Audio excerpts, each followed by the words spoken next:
सदियों से बर्फ की चादर ओढ़े हुए कैलाश पर्वत को शिव का धाम कहा जाता है। ये वही स्थान है जहां भगवान शिव योग और ध्यान में लीन रहते हैं। वही स्थान है जहां रावण ने शिव तांडव स्तोत्र का पाठ किया था और भस्मासुर की तपस्या भी इसी स्थान पर हुई थी। पर क्या आपने कभी ये सोचा है कि यह पवित्र स्थान भारत में क्यों नहीं है और क्यों आज भारतीय श्रद्धालुओं को इसके लिए चीन की अनुमति के लिए मोहताज होना पड़ता है? आज हम आपको कैलाश पर्वत के पौराणिक रहस्य से लेकर इसके भू राजनीतिक इतिहास तक की एक एक अनसुनी यात्रा को आपको सुनाने वाले हैं और आपको कैलाश मानसरोवर की यात्रा पर भी ले चलते हैं। सदियों से बर्फ की चादर ओढ़े हुए कैलाश पर्वत को शिव का धाम कहा जाता है। ये वही स्थान है जहां भगवान शिव योग और ध्यान में लीन रहते हैं। ये वही स्थान है जहां रावण ने शिव तांडव स्तोत्र का पाठ किया था और भस्मासुर की तपस्या भी इसी स्थान पर हुई थी।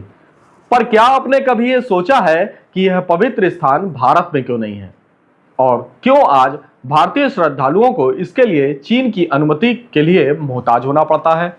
आज हम आपको कैलाश पर्वत के पौराणिक रहस्य से लेकर इसके भू राजनीतिक इतिहास तक की एक एक अनसुनी यात्रा को आपको सुनाने वाले हैं और आपको कैलाश मानसरोवर की यात्रा पर भी ले चलते हैं। तो चलिए अब आपको कैलाश मानसरोवर की यात्रा कराते हैं और इसकी एक एक आपको जानकारी देते हैं। तो अगर आपने अभी तक हमारे इंडियन पॉलिटिक्स चैनल को सब्सक्राइब नहीं किया है तो सबसे पहले रेड बटन पर जाएं और क्लिक करें और हमारे इंडियन पॉलिटिक्स चैनल को सब्सक्राइब करें ताकि इस तरह की तमाम जानकारियों को हम आप तक आसानी से पहुंचा सकें। तो चलिए शुरुआत कर देते हैं कैलाश मानसरोवर की उस रहस्यमयी कहानी से। तो चलिए अब आपको बता देते हैं और कराते हैं कैलाश मानसरोवर की यात्रा। तो जान लीजिए कि हिमालय की ऊंचाइयों में और तिब्बत के पठारी क्षेत्र में स्थित है 6638 किलोमीटर की ऊंचाई पर कैलाश पर्वत, जिसे शिव का निवास और मोक्ष का द्वार भी कहा जाता है। कैलाश मानसरोवर का जो पर्वत है वो सिर्फ हिंदुओं के लिए ही नहीं बल्कि बौद्ध, जैन और बोपो धर्म की अनुयायियों के लिए भी काफी महत्वपूर्ण स्थान रखता है और सभी धर्म इसे पवित्र स्थान के रूप में मानते हैं। हिंदू मान्यताओं के अनुसार यहाँ भगवान शिव माता पार्वती के साथ विराजमान रहते हैं। बौद्ध धर्म के लोग इसे मेरू पर्वत के नाम से जानते हैं तो जैन इसे अष्टपद के नाम से जानते हैं, जहां भगवान ऋषभदेव ने मोक्ष की प्राप्ति की थी। मगर दुर्भाग्य का विषय यह है कि यह पवित्र स्थान भारत में नहीं है बल्कि चीन के तिब्बत स्वायत्त क्षेत्र में है। 1951 में तिब्बत पर कब्जे के बाद चीन ने कैलाश क्षेत्र को भी अपने नियंत्रण में ले लिया था। 1954 में भारत और चीन के बीच समझौता हुआ जिसमें भारतीय तीर्थयात्रियों को यात्रा की अनुमति मिली, लेकिन 1959 और 1962 के युद्ध और तिब्बती विद्रोह के चलते यह यात्रा कई बार बाधित हुई। भारत के प्रथम प्रधानमंत्री जवाहरलाल नेहरू ने भारत की संसद में विरोध तो किया लेकिन कैलाश पर्वत पर अपना दावा कमजोर कर दिया। कोरोना महामारी में भी यह यात्रा रुक गई और लाखों श्रद्धालु कैलाश मानसरोवर नहीं पहुंच पाए। अब 2025 में यह यात्रा फिर से शुरू होने की उम्मीद जाग चुकी है। 2025 में कैलाश मानसरोवर की यात्रा फिर से शुरू हो रही है जो 2 रूटों पर निर्धारित की गई है, लिपुलेख दर्रा और नाथुला। भारतीय श्रद्धालु यात्रा कर सकते हैं। यह यात्रा 2 महीने तक लगातार चलेगी और मानसरोवर से लेकर अल्मोड़ा तक जुड़ी रहती है। बता दें कि विदेश मंत्रालय यात्रा का आयोजन करता है। वैज्ञानिक रूप से देखा जाए तो कैलाश पर्वत ट्रांस हिमालय का हिस्सा कहा जाता है। यहाँ से 4 पवित्र नदियों का उद्गम भी होता है। 4 नदियों की बात करें तो सिंधु, सतलज, ब्रह्मपुत्र और कर्नाली नदी यहाँ से उद्गम होती है।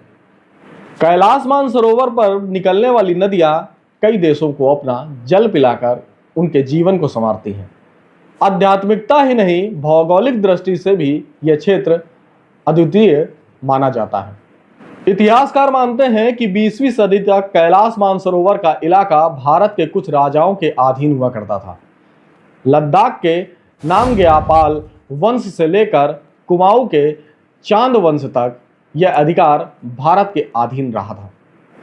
पूर्व राजदूत पी स्टोपदान के अनुसार कैलाश से जुड़ा हुआ मैनसर गांव 1950 के दशक तक भारत के अधिकार क्षेत्र में आता था, लेकिन 1958 के बाद यह चुपचाप चीन के नियंत्रण में चला गया। हिंदू श्रद्धालुओं के लिए कैलाश की परिक्रमा बेहद महत्वपूर्ण है। तिब्बती बौद्धों के अनुसार 13 परिक्रमा करने से जन्म मरण तक के सभी चक्र से इंसान मुक्त हो जाता है।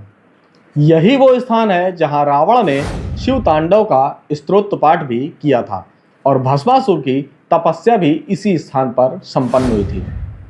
चढ़ाई न किए जाने वाला ये पर्वत आज भी वैज्ञानिकों और शोधकर्ताओं के लिए रहस्य बना हुआ है। कोई भी इस पर्वत की चोटी तक आज तक नहीं पहुंच पाया है। मान्यता है कि जो प्रयास करता है वो कभी भी लौटकर वापस नीचे नहीं आ पाता है। यह स्थान सिर्फ एक तीर्थ नहीं बल्कि एक प्रतीक है, श्रद्धा, रहस्य और संघर्ष का। हम आशा करते हैं कि आने वाले समय में तीर्थयात्रियों के लिए यह यात्रा फिर से शुरू हो जाएगी और श्रद्धालु भगवान शिव की इस पवित्र स्थली का जाकर साक्षात दर्शन भी कर पाएंगे। अब बड़ा सवाल ये खड़ा होता है कि जब एक समय कैलाश मानसरोवर भारत का हिस्सा हुआ करता था तो आखिर भारत की उन सरकारों ने चीन के अधीन कैसे जाने दिया। आज अगर कैलाश मानसरोवर भारत के अधीन होता और भारत के भू क्षेत्र में आता होता तो आज भारत के 150 करोड़ से भी ज़्यादा सनातन वैदिक धर्म को मानने वाले हिंदू अपने आराध्य देव के दर्शन कर पाते हैं। मगर सरकारों की नाकामी भक्तों पर भारी पड़ गई। हमारे द्वारा दी गई जानकारी आपको कैसी लगी हमारे कमेंट्स बॉक्स में बताना बिल्कुल भी ना भूलें। सत्य सनातन धर्म की जय हो, भारत माता की जय हो।